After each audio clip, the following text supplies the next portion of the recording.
ஓம் சக்தி. உலகமெல்லாம் சக்தி நெறி ஓங்க வேண்டும். ஒவ்வொருவர் மனக்குறையும் நீங்க வேண்டும். மறைபொருளாகச் சொல்லப்படும் விபரங்களை மனத்தில் நிறுத்தி அசை போட்டு பழக வேண்டும், நடக்க முயல வேண்டும். ஒரு தாய் தன் குழந்தையை சுமக்கும் பொழுதும் கஷ்டப்படுகிறாள், பெற்றெடுக்கும் போதும் கஷ்டப்படுகிறாள். அந்த குழந்தையை வளர்க்கும் பொழுதும் தன் அன்பு பாசத்தை கொட்டி வளர்க்கிறாள்.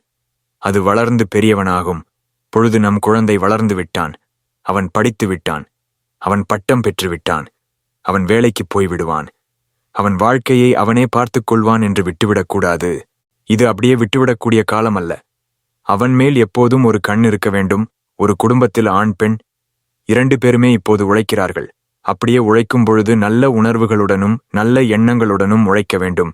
நாளைக்கு என்று நினைக்காமல் எப்பொழுதும் ஒரு சக்தி இருக்கிறாள். அவள் கொடுக்கிறாள். அவள் நமக்குள்ளே இருக்கிறாள்.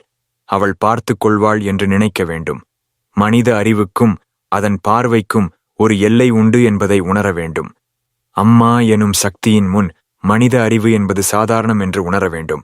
அந்த பெரும் சக்தி படைத்த சக்தியே இயற்கை சக்தி. அந்த இயற்கை சக்தியில் இருந்து பிறந்த குழந்தைகளே மற்றவை எல்லாம். இயற்கையாகிய இறையால் படைக்கப்பட்டு இயற்கையின் வழி இறையை அடைவதே மனித தத்துவம். அதுவே வாழ்க்கை பாதை. அந்த பாதையை சீரமைப்பவர்கள் இயற்கை, தாய், குரு. இந்த நாள் வரையும் போற்றி வணங்கி பின்பற்றி நற்கதி அடைவதே வாழ்வின் நோக்கம் என்பதை உணர வேண்டும். ஓம் சக்தி.